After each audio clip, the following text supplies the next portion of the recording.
민준과 지수는 서울 외곽의 작은 마을에서 딸 아름과 함께 조용한 생활을 하고 있었다. 아름이는 이제 2살이 되었고 부모의 보살핌 속에서 밝고 건강하게 자라고 있었다. 이 가족과 함께 사는 또 하나의 중요한 존재가 있었는데 그것은 바로 백호라는 이름의 셰퍼드였다. 백호는 아름이가 태어나기 훨씬 전부터 가족과 함께하며 집을 지키는 충실한 반려견이었다. 어릴 때부터 키운 개였기에 민준과 지수는 백호를 가족의 일원처럼 여겼고 아름이 역시 태어난 이후 자연스럽게 백호와 친해졌다. 낮에는 항상 백호가 아름이 곁을 지키며 장난을 쳤고 마치 보호자처럼 아이를 따라녔다. 지수는 그런 모습이 사랑스러웠고 때때로 우리 아름이한테는 강아지 오빠가 있어서 든든하겠다라며 장난스럽게 말하곤 했다. 그런데 어느 날부터인가 이상한 일이 벌어지기 시작했다. 밤이 되면 백호가 갑자기 아름이의 침대 옆에 서서 으르렁거리기 시작한 것이었다. 처음에는 지수가 그냥 걔가 예민해진 거라고 생각했다. 하지만 다음날 밤에도 그 다음날 밤에도 같은 일이 반복되었다. 백호는 아름이가 잠든 후 일정 시간이 지나면 침대 옆으로 가서 낮게 으르렁거리다가 갑자기 날카로운 소리를 내곤 했다. 지수는 걱정이 되어 민준에게 말했다. 자기야, 백호가 이상해. 밤마다 아름이 옆에서 왜 저렇게 구는 걸까? 하지만 민준은 피곤한 얼굴로 말했다. 그냥 걔가 나이 들어서 그런 거 아닐까? 요즘 스트레스를 받아서 그런지도 모르지. 지수는 남편의 말이 이해되면서도 어딘가 꺼림칙한 기분이 들었다. 하지만 그날 밤도 백호는 똑같은 행동을 반복했다. 어느 날 밤, 지수는 잠을 자다가 백호의 날카로운 울음소리에 깨어났다. 시계를 보니 새벽 2시였다. 백호는 평소보다 더욱 격렬하게 으르렁거리며 아름이의 침대를 향해 몸을 낮추고 있었다. 마치 무언가를 경계하는 듯한 모습이었다. 지수는 깜짝 놀라 불을 켜고 백호를 불렀다. 백호야, 왜 그래? 하지만 걔는 지수를 보지도 않고 어둠 속을 응시하며 으르렁거렸다. 민준도 소리에 깨어나 불이 나게 달려왔다. 무슨 일이야? 지수가 말했다. 나도 모르겠어. 백호가 밤마다 저러는데 뭔가 이상해. 민준은 한숨을 내쉬며 백호의 등을 쓰다듬었다. 그러자 백호는 순간적으로 고개를 돌려 민준을 쳐다보았고 이내 다시 침대 쪽을 응시하며 꼬리를 내렸다. 뭔가가 있다는 듯한 태도였다. 그날 이후 지수는 걱정이 되어 아름이 방에 CCTV를 설치했다. 낮에는 아무런 이상이 없었다. 아름이는 평소처럼 놀고 백호는 그녀 곁을 지키며 따뜻한 눈빛으로 바라보았다. 하지만 밤이 되자 CCTV 화면 속에서 이상한 장면이 포착되었다. 백호가 갑자기 눈을 번쩍 뜨고 아름이의 침대 앞으로 다가갔다. 그리고 낮게 으르렁거리더니 방 한쪽을 향해 몸을 움츠렸다. 그런데 화면 속에는 아무것도 보이지 않았다. 하지만 분명히 백호는 누군가를 향해 경계하는 듯한 모습이었다. 지수는 섬뜩한 기분이 들었다. 이거 좀 봐? 그녀는 민준을 불러 CCTV 화면을 보여주었다. 뭔가 이상해. 민준은 화면을 유심히 살펴보았지만 아무것도 없었다. 그냥 백호가 예민한 거겠지. 바람 소리나 작은 소리에 반응하는 걸 수도 있어. 하지만 지수는 찜찜함을 떨칠 수 없었다. 다음날 밤, 지수는 일부러 불을 켜놓고 아름이 방을 지켜보기로 했다. 그리고 놀라운 사실을 발견했다. 백호는 불이 켜진 상태에서는 아무런 반응을 보이지 않았다. 침착하게 침대 옆에 누워있다가 조용히 잠을 잤다. 하지만 불을 끄고 난 후 몇 시간이 지나자 갑자기 벌떡 일어나 방의 한쪽을 응시하기 시작했다. 그리고 다시 낮게 으르렁거리며 아름이를 보호하듯이 침대 앞으로 다가갔다. 지수는 서둘러 불을 다시 켰다. 그러자 백호는 곧바로 긴장을 풀고 원래 자리로 돌아갔다. 지수는 가슴이 철렁 내려앉았다. 뭔가 있어. 뭔가가 있는 게 분명해. 그녀는 중얼거렸다. 그날 밤 지수는 아름이를 데리고 부부 침실에서 함께 자기로 했다. 하지만 백호는 여전히 불안한 듯했다. 문 앞에서 왔다 갔다 하며 낮게 신음소리를 냈다. 그리고 새벽이 되자 갑자기 방 문을 긁으며 격렬하게 짖기 시작했다. 지수는 깜짝 놀라 잠에서 깼고 민준도 황급히 일어나 문을 열었다. 순간 백호가 밖으로 뛰쳐나갔다. 민준은 손전등을 들고 걔를 따라갔다. 그리고 현관 근처에서 뭔가 이상한 흔적을 발견했다. 창문 근처에 낯선 발자국이 찍혀 있었던 것이다. 그제서야 민준은 직감했다. 이것은 단순히 코가 예민해진 것이 아니라 정말로 무언가가 존재하고 있다는 사실을.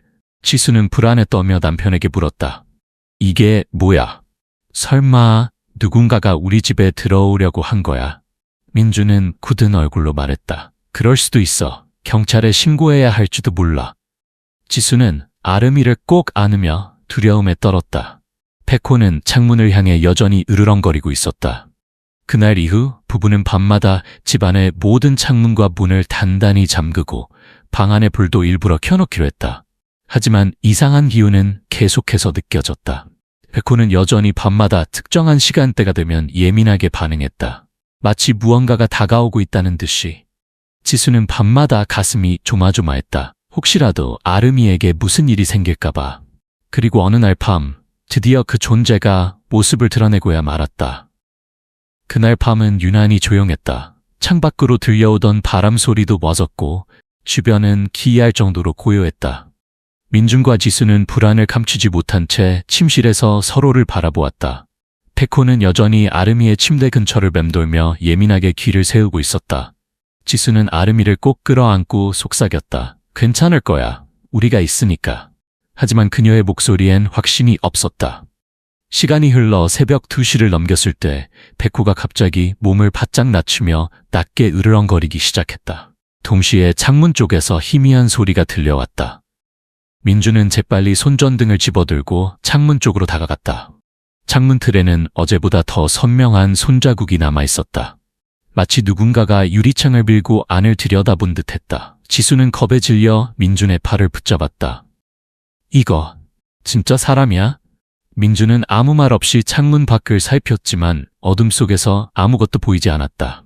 하지만 백호의 반응은 더욱 격렬해졌다. 그는 창문을 향해 이빨을 드러내며 심하게 으르렁거렸고 꼬리는 완전히 내려가 있었다. 백호가 이렇게까지 경계하는 것은 처음이었다. 그 순간이었다. 창문 밖에서 희미한 발소리가 들려왔다. 누군가가 정원의 자갈길을 밟고 지나가는 듯한 소리였다. 민주는 순간 심장이 멎는 듯했다. 그저 바람 소리라고 치부하기에는 너무나도 선명한 발소리였다. 그는 한 걸음 물러서더니 손전등을 창밖으로 비추었다. 하지만 바깥에는 아무것도 보이지 않았다. 지수는 숨을 죽인 채 아름이를 꼭 안고 있었다. 그녀의 손은 차갑게 얼어붙은 듯 떨리고 있었다. 백호는 여전히 창문을 향해 경계를 풀지 않았다. 그리고 몇 초 후 이번엔 집 안에서 작은 기척이 들려왔다. 그것은 마치 누군가가 벽을 긁는 듯한 소리였다. 민주는 온몸에 소름이 돋았다. 그는 천천히 거실로 향했다. 지수는 그런 남편을 붙잡고 애타게 속삭였다. 나가지 마. 그냥 경찰을 부르자. 하지만 민주는 고개를 저으며 말했다. 일단 무슨 일인지 확인해야 해. 그는 손전등을 들고 거실로 향했다. 거실은 어둠 속에 잠겨 있었다. 창문에서 희미한 가로등 불빛이 들어왔지만 그 불빛조차 어딘가 불길해 보였다. 그리고 그때였다. 부엌 쪽에서 무언가가 움직이는 소리가 들려왔다. 누군가가 아주 조심스럽게 바닥을 딛는 소리. 민주는 심장이 미친 듯이 뛰는 것을 느꼈다. 그는 손전등을 단단히 쥐고 천천히 부엌 쪽으로 다가갔다. 순간 무언가가 스르륵 움직였다. 그것은 분명히 사람의 그림자였다. 누구야? 민주는 소리쳤다. 하지만 대답은 없었다. 그는 조심스럽게 손전등을 비추었다. 그런데 아무도 없었다. 대신 부엌 창문이 살짝 열려 있었다. 누군가가 이곳으로 들어왔던 것일까? 아니면 아직도 이 집 안 어딘가에 숨어 있는 것일까? 백호가 갑자기 거실로 뛰어들었다. 그리고 소파 뒤쪽을 향해 짖기 시작했다. 지수도 그 소리를 듣고 불이 나게 달려왔다. 뭐야? 누구 있어? 그녀는 두려움에 휩싸인 얼굴로 남편을 바라보았다. 그 순간 거실 한쪽에서 작은 기척이 들려왔다. 무언가가 살짝 움직이는 듯한 소리였다. 민주는 손전등을 비추었고 그 자리에서 얼어붙었다. 거실 구석에 웅크리고 있는 누군가가 있었다. 그는 머리를 깊숙이 숙이고 있었지만 인간임이 분명했다. 한 손은 벽을 짚고 있었고 희미한 조명 속에서 불안하게 떨고 있었다. 당신, 누구야? 민주는 단호하게 외쳤다. 하지만 그는 아무 대답도 하지 않았다. 백호는 이를 드러내고 더욱 격렬하게 으르렁거렸다. 마치 지금이라도 달려들 것처럼 몸을 바짝 낮추고 있었다. 그때 지수가 핸드폰을 꺼내어 경찰에 신고하려 했다. 하지만 그 순간 웅크리고 있던 사람이 갑자기 벌떡 일어나더니 미친 듯이 창문으로 뛰어갔다. 잡아! 민주는 소리쳤다. 하지만 그는 재빠르게 창문을 넘어 사라졌다. 백호는 미친 듯이 짖으며 창문 쪽을 향해 몸을 날렸다. 하지만 이미 늦었다. 그는 어둠 속으로 완전히 사라지고 말았다. 지수는 충격에 휩싸여 떨리는 목소리로 말했다. 저 사람이 대체 누구야? 민주는 아무 말도 하지 못한 채 창밖을 바라보았다. 방금까지 이 집안에 누군가가 있었다. 그것도 꽤 오랫동안. 하지만 그는 누구였고 왜 이 집에 들어온 것일까? 그저 단순한 도둑이었을까? 아니면 더 끔찍한 목적이 있었던 것일까? 민주는 경찰에 전화를 걸었다. 여기 누군가가 침입했습니다. 빨리 와주세요. 경찰이 도착하기까지의 시간은 유난히 길게 느껴졌다. 그 사이 지수는 아름이를 꼭 안고 계속해서 백호를 쓰다듬며 안심하려 했다. 하지만 그녀의 손은 여전히 떨리고 있었다. 백호 역시 불안한 기색을 감추지 못했다. 경찰이 도착한 후 집안을 샅샅이 조사했다. 하지만 특별한 흔적은 발견되지 않았다. 경찰은 집 주변을 순찰한 후 말했다. 당분간 밤에는 문단속을 철저히 하시고 가능하면 CCTV를 더 설치하시는 게 좋겠습니다. 하지만 단순히 문단속만으로 해결될 문제가 아닌 듯했다. 그날 이후로도 백호는 여전히 밤마다 으르렁거렸고 어딘가를 경계하는 모습을 보였다. 민준과 지수는 이제 더 이상 이 상황을 무시할 수 없었다. 이건 단순한 도둑이 아니라는 느낌이 들었다. 그리고 얼마 지나지 않아 그 존재는 다시 한번 그들 앞에 모습을 드러냈다. 그날 밤 민준과 지수는 경찰이 다녀간 뒤에도 좀처럼 잠을 이루지 못했다. 백호는 여전히 창가 근처에서 어딘가를 응시하며 낮게 으르렁거리고 있었고 아름이는 부모의 품에 안겨 조용히 자고 있었지만 그녀의 얼굴은 평소보다 창백해 보였다. 지수는 아름이의 머리를 쓰다듬으며 중얼거렸다. 이제 괜찮을 거야. 경찰도 다녀갔고 문단속도 철저히 했으니까. 하지만 민주는 차분한 표정 속에서도 여전히 불안한 기색을 감추지 못했다. 그는 창문을 다시 한번 확인하고 혹시라도 외부에서 침입할 수 있는 경로가 있는지 점검했다. 하지만 집안은 완벽하게 잠겨 있었고 모든 창문도 단단히 닫혀 있었다. 그런데도 백호의 반응은 여전히 불안정했다. 마치 보이지 않는 무언가가 집안을 배회하고 있는 것처럼. 그렇게 시간이 흐르고 새벽 2시를 넘긴 무렵이었다. 백호가 갑자기 몸을 바짝 낮추더니 침대 쪽으로 천천히 다가갔다. 그리고 아주 작은 소리로 신음하듯 낮게 으르렁거리기 시작했다. 민준과 지수는 동시에 눈을 떴다. 백호가 이렇게까지 긴장하는 것은 분명 무언가 있다는 뜻이었다. 민준은 조심스럽게 몸을 일으켜 핸드폰을 집어들고 시간과 CCTV 영상을 확인했다. 그 순간 화면 속에서 기이한 움직임이 포착되었다. 아름이의 침대 근처, 즉 백호가 경계하던 그곳에서 어둠 속에 희미한 그림자가 스쳐 지나갔다. 분명 아무도 없었는데 무언가가 빠르게 움직였고 그와 동시에 백호가 더욱 격렬하게 으르렁거리기 시작했다. 지수는 숨을 죽이고 민준을 바라보았다. 방금 봤어? 그녀의 목소리는 떨리고 있었다. 민준은 아무 말 없이 고개를 끄덕였다. 그는 손전등을 들고 천천히 방 안을 비추기 시작했다. 하지만 육안으로는 아무것도 보이지 않았다. 오직 백호만이 계속해서 침대 쪽을 향해 경계 태세를 취하고 있을 뿐이었다. 민주는 손전등을 들고 더욱 가까이 다가갔다. 그 순간 아름이가 갑자기 잠에서 깨어났다. 그녀는 눈을 크게 뜨고 허공을 응시한 채 마치 누군가를 보고 있는 듯한 표정을 지었다. 그리고 다음 순간 작은 목소리로 중얼거렸다. 아저씨. 그 말을 듣는 순간 지수의 온몸이 얼어붙었다. 뭐라고? 그녀는 아름이를 흔들며 다시 물었다. 아름아, 지금 뭐라고 했어? 하지만 아름이는 아무 말도 하지 않고 천천히 손가락을 들어 방의 한쪽 구석을 가리켰다. 그녀가 가리키는 곳은 바로 백호가 경계하던 방향이었다. 지수의 손에서 식은 땀이 흘러내렸다. 거기, 뭐가 보이는 거야?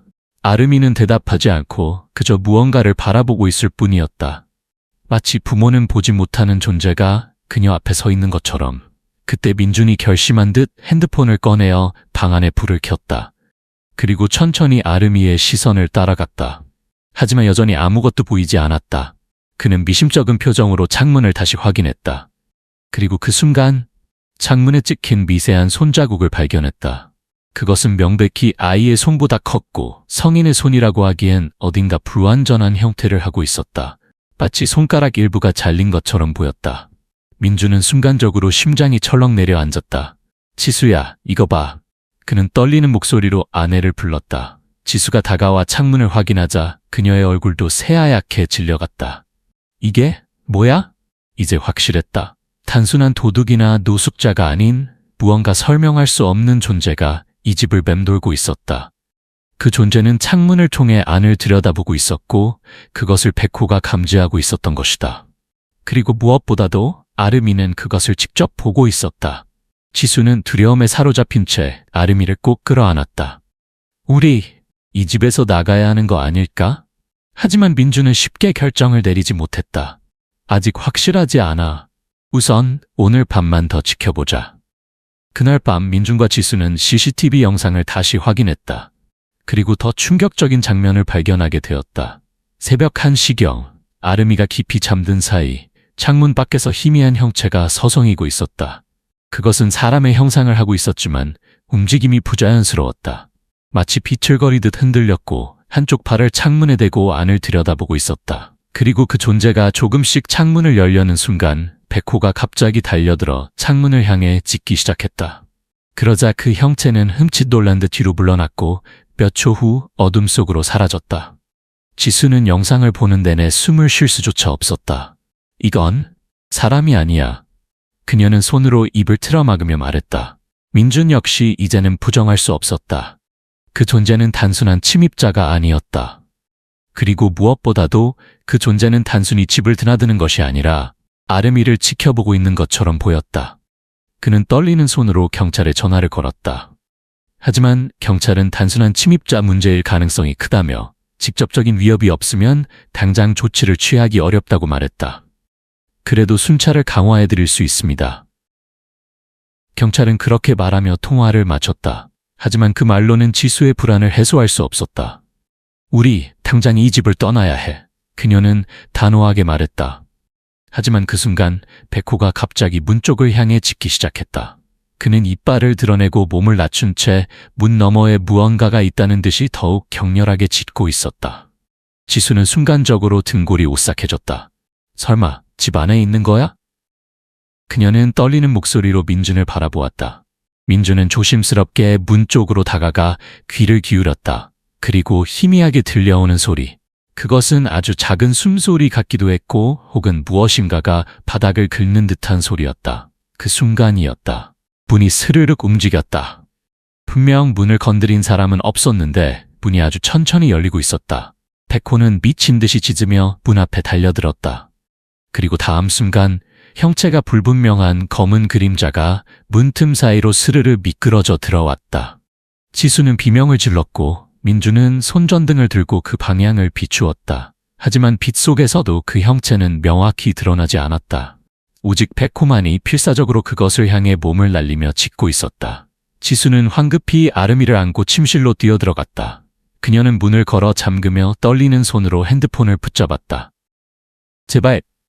제발, 이번엔 경찰이 와야 해. 그녀는 흐느끼듯 중얼거렸다. 하지만 그녀조차도 알 수 있었다. 이제 경찰이 도착한다고 해도 이 존재를 막을 수 있을지 확신할 수 없었다. 그 순간 문이 크게 흔들리며 덜컹거렸다.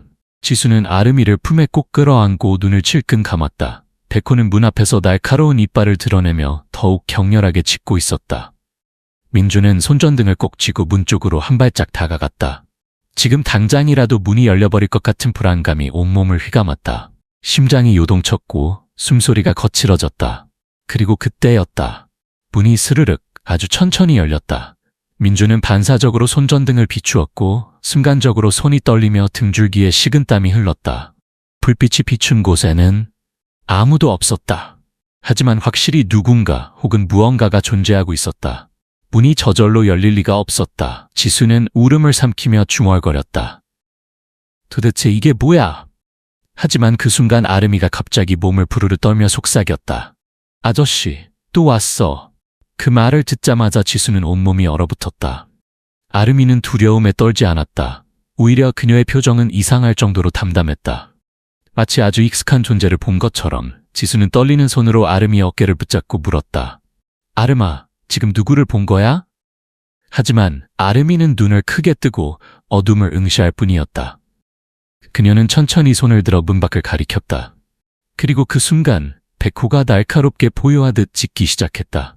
마치 보이지 않는 적과 싸우려는 듯 몸을 바짝 웅크리고 이를 드러냈다. 민주는 다시 손전등을 비추었지만 여전히 아무것도 보이지 않았다.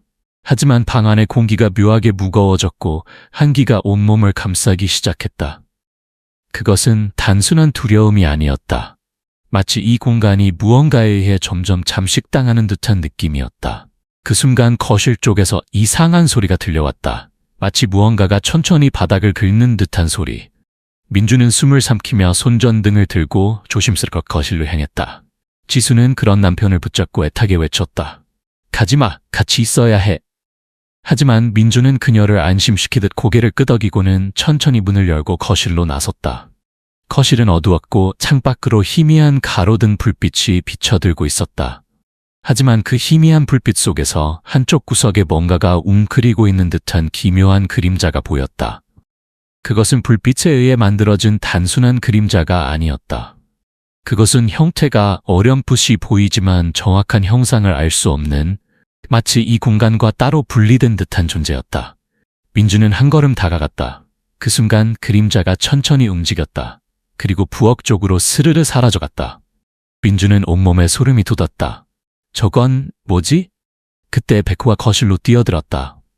그는 부엌 쪽을 향해 강렬하게 짖기 시작했고 그와 동시에 갑자기 모든 전등이 깜빡거리더니 한순간에 꺼져버렸다. 집안은 완전한 어둠 속으로 빠져들었다. 지수는 방 안에서 비명을 질렀고 아름이는 두 손으로 귀를 막았다. 싫어, 싫어. 그녀는 떨리는 목소리로 중얼거렸다. 그리고 그 순간 거실에서 들려온 소리는 더 이상 바람 소리도 창문이 흔들리는 소리도 아니었다. 그것은 분명히 누군가의 발소리였다. 천천히, 아주 천천히 바닥을 밟으며 다가오는 소리. 민주는 심장이 터질 듯이 뛰었다. 그리고 손전등을 다시 켜려 했지만 이상하게도 아무런 불빛도 들어오지 않았다. 배터리가 방전된 것도 아닌데 전원이 켜지지 않았다. 대신 그 발소리는 점점 더 가까이 다가오고 있었다. 백호는 부엌을 향해 몸을 던지듯 달려갔다. 그리고 끔찍한 포효를 내지르며 보이지 않는 적을 향해 몸을 날렸다. 그 순간 들려온 것은 분명히 뭔가가 부딪히는 소리였다. 하지만 그 뒤에 이어진 것은 기괴한 소음이었다. 그것은 마치 사람이 숨을 헐떡이는 듯한, 하지만 인간의 목소리라고 하기엔 어딘가 어긋난 소리였다. 민주는 본능적으로 몸을 움츠리며 거실 벽 쪽으로 물러났다. 그리고 그 순간 창문 쪽에서 빠르게 무언가가 움직이는 소리가 들려왔다. 그것은 순식간에 창문을 넘어 밖으로 빠져나가는 듯한 기이한 움직임이었다. 백호는 창문을 향해 달려가며 다시 짖었고 순간적으로 집안의 조명이 다시 켜졌다. 모든 것이 조용해졌다. 마치 아무 일도 없었던 것처럼. 하지만 분명히 이 공간 안에는 방금 전까지 무언가가 있었다. 그것은 분명히 침입자나 단순한 형체가 아니라 무엇인지 정의할 수 없는 존재였다. 지수는 방에서 조심스럽게 나와 남편을 바라보았다. 이제 간 거야? 하지만 민주는 대답하지 못했다. 그는 창문을 향해 다가가 조심스럽게 밖을 내다보았다. 정원은 평온했다. 하지만 창틀에는 이전보다 더 깊게 새겨진 손자국이 남아있었다. 그것은 분명히 인간의 손이었지만 기괴한 점이 있었다. 손가락의 길이가 일정하지 않았고 어떤 부분은 마치 녹아내린 듯 흐릿하게 번져 있었다. 마치 그것이 이 세상에 속하지 않는 것처럼. 그 순간 아름이가 다시 중얼거렸다. 아저씨, 또 올 거야. 그녀의 목소리는 무표정하게 들렸지만 그 안에는 어떤 확신이 담겨 있었다. 민준과 지수는 서로를 바라보며 말없이 숨을 삼켰다. 이 모든 것이 단순한 착각이 아니었다. 누군가 혹은 무언가가 이 집을 맴돌고 있었고 그것은 아직 끝나지 않았다. 그날 이후 민준과 지수는 잠을 제대로 이루지 못했다. 백호는 여전히 밤마다 창문이나 문 앞에서 경계태세를 유지했고 아름이는 점점 더 이상한 말을 하기 시작했다. 그녀는 낮에는 평소처럼 웃고 떠들었지만 밤이 되면 아무것도 없는 공간을 응시하며 아저씨가 와라고 속삭였다. 지수는 이제 도저히 견딜 수 없었다. 우리 이사 가야 해. 이 집에서 더는 못 살겠어. 그녀는 거의 울먹이며 민준에게 말했다. 하지만 민준은 쉽게 결정을 내리지 못했다. 아직 확실하지 않아. 우리가 뭘 잘못 보고 있는 걸 수도 있고 그냥 이상한 일이 겹친 걸 수도 있어. 그러나 그의 말에는 자신감이 없었다. 그러던 어느 날 지수는 평소처럼 아름이를 재운 후 방을 정리하고 있었다. 백호는 침대 옆에서 편안히 누워있는 듯 보였지만 여전히 창문을 신경 쓰는 듯했다. 지수는 한숨을 내쉬며 거실로 나왔다. 그런데 갑자기 아름이의 방에서 백호의 날카로운 짖는 소리가 들렸다. 그녀는 심장이 덜컥 내려앉으며 서둘러 방으로 뛰어갔다. 그리고 그곳에서 본 광경에 숨이 멎었다. 아름이가 침대에 앉아 창문을 바라보며 희미하게 미소 짓고 있었다. 그녀의 눈은 초점을 잃고 멍하게 떠 있었고 손가락은 천천히 허공을 가리키고 있었다. 지수는 숨을 삼키며 그녀에게 다가갔다. 아름아, 왜 그래? 하지만 아름이는 대답하지 않았다. 그 대신 작은 목소리로 중얼거렸다. 아저씨가 웃고 있어. 그 말을 듣는 순간 지수는 등골이 서늘해졌다. 그녀는 반사적으로 창문을 바라보았다.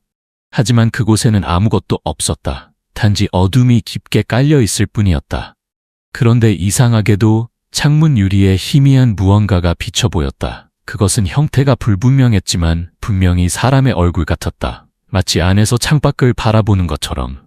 지수는 공포에 질려 아름이를 안고 뒤로 물러났다. 백호는 미친 듯이 짖으며 창문을 향해 몸을 던졌다. 순간 창문이 덜컹거리더니 거실 쪽에서 쿵 하는 소리가 들려왔다. 누군가가 문을 세게 두드리는 듯한 소리였다. 그 순간 민준이 방으로 뛰어들어왔다. 무슨 일이야? 지수는 떨리는 목소리로 말했다. 창문에 무언가 있었어. 하지만 민준이 창문을 확인했을 때는 아무것도 보이지 않았다. 대신 거실에서 다시 소리가 들려왔다. 쿵, 쿵. 마치 누군가가 문을 두드리는 듯한 리듬감 있는 소리였다. 민준은 손전등을 들고 조심스럽게 거실로 향했다. 지수는 온몸을 덜덜 떨면서도 남편을 따라갔다. 백호도 함께였다. 그리고 문 앞에 섰을 때 그 소리는 갑자기 멈췄다. 마치 누군가가 그들이 다가오는 것을 알고 기다리고 있기라도 한 듯했다. 민준은 심호흡을 하고 천천히 문을 열었다. 하지만 문 너머에는 아무도 없었다. 대신 문 앞 바닥에는 이상한 흔적이 남아 있었다. 그것은 마치 손으로 긁어놓은 듯한 자국이었고 바닥에는 희미한 물기가 스며 있었다. 지수는 몸을 움츠리며 민준을 바라보았다. 이제 경찰에 다시 신고해야 해. 그녀는 간절하게 말했다. 하지만 민준은 그 흔적을 한참 동안 바라보았다. 그리고 낮게 중얼거렸다. 이건 사람이 아니야. 그날 밤 부부는 더 이상 기다릴 수 없었다. 그들은 경찰에 신고하는 것뿐만 아니라 이 집을 떠나기로 결심했다. 하지만 문제는 그 존재가 단순히 집에만 머무르는 것이 아니라는 것이었다. 아름이는 이미 그 존재를 보고 있었고 심지어 대화까지 나누고 있었다. 그녀는 부모의 품에서 조용히 잠들었지만 때때로 꿈을 꾸는 듯 몸을 뒤척이며 중얼거렸다. 아저씨, 또 올 거야? 웃고 있어? 부부는 밤을 새우며 경찰이 도착하기를 기다렸다. 하지만 새벽이 되도록 경찰은 나타나지 않았다. 그들은 다시 한번 신고했지만 이번에도 비슷한 대답만 돌아왔다. 순찰을 강화하겠습니다. 하지만 직접적인 위협이 없는 한 즉각적인 조치는 어렵습니다. 민주는 핸드폰을 내려놓으며 이를 악물었다. 그때였다. 다시 한번 창문에서 이상한 기척이 들렸다. 이번엔 분명했다. 무언가가 집 주변을 돌고 있었다. 백호는 다시 한번 경계를 강화하며 문 앞에 서 있었다. 그리고 순간 거실 조명이 깜빡이더니 한순간에 모든 불이 꺼졌다. 지수는 숨을 삼키며 민준을 붙잡았다. 이건 그냥 정전이 아니야. 그녀는 떨리는 목소리로 말했다. 민준도 그것을 알고 있었다. 이 모든 일은 우연이 아니었다. 그리고 그 순간 부엌에서 탁 하고 무언가 떨어지는 소리가 들렸다. 그것은 그들이 두고 있던 접시나 컵이 아니라 마치 의자가 쓰러지는 듯한 묵직한 소리였다. 누군가가 분명히 이 집 안에 있었다. 민준은 손전등을 켜려 했지만 불이 들어오지 않았다. 그는 입술을 깨물며 핸드폰 불빛을 이용해 조심스럽게 부엌으로 다가갔다. 하지만 그곳엔 아무도 없었다. 단지 싱크대 위에 두었던 칼 한 자루가 바닥에 떨어져 있을 뿐이었다. 지수는 점점 더 숨이 가빠졌다. 우리 이 집에 있으면 안 돼. 그녀는 간절하게 남편을 바라보았다. 그리고 바로 그때 아름이가 갑자기 눈을 떴다. 그녀는 부모를 바라보며 조용히 말했다. 아저씨, 이제 들어왔어. 그 말을 듣는 순간 모든 공기가 얼어붙었다. 지수는 반사적으로 아름이를 끌어안았다. 백호는 미친 듯이 짖으며 방 안을 향해 몸을 날렸다. 그리고 다음 순간 방 안에서 무언가가 움직였다. 그것은 분명히 보이지 않는 존재였지만 백호는 그 정확한 위치를 알고 있었다. 그는 그 존재를 향해 필사적으로 달려들었다. 그러자 갑자기 방 안이 휘몰아치듯 차가워졌고 아름이는 부모의 품에서 몸을 부르르 떨기 시작했다. 민주는 더 이상 망설이지 않았다. 당장 나가자. 그는 지수를 붙잡고 현관문을 열었다. 차키를 챙기고 아름이를 아는 채 서둘러 차로 향했다. 백호도 함께였다. 그들은 급히 차에 올라타 시동을 걸었다. 하지만 차 엔진이 좀처럼 걸리지 않았다. 지수는 초조하게 남편을 바라보았다. 빨리 출발해야 해. 그리고 그 순간 백미러를 통해 뒤를 본 민준의 얼굴이 하얗게 질렸다. 차 뒤쪽 어둠 속에서 희미한 실루엣이 서 있었다. 그것은 움직이지 않고 가만히 있었다. 하지만 그는 분명히 그들을 바라보고 있었다. 그 순간 엔진이 걸렸고 민준은 곧바로 차를 출발시켰다. 차가 움직이자마자 그 존재는 천천히 사라져갔다. 부부는 한숨도 쉬지 못한 채 도로를 내달렸다. 그리고 한참을 달린 후에서야 비로소 멈춰서서 서로를 바라보았다. 지수는 눈물을 흘리며 말했다. 우리 이제 괜찮은 거지? 하지만 아름이는 여전히 어딘가를 응시하며 속삭였다. 아저씨는 아직 멀리 안 갔어. 그녀의 목소리는 너무도 확신에 차 있었다.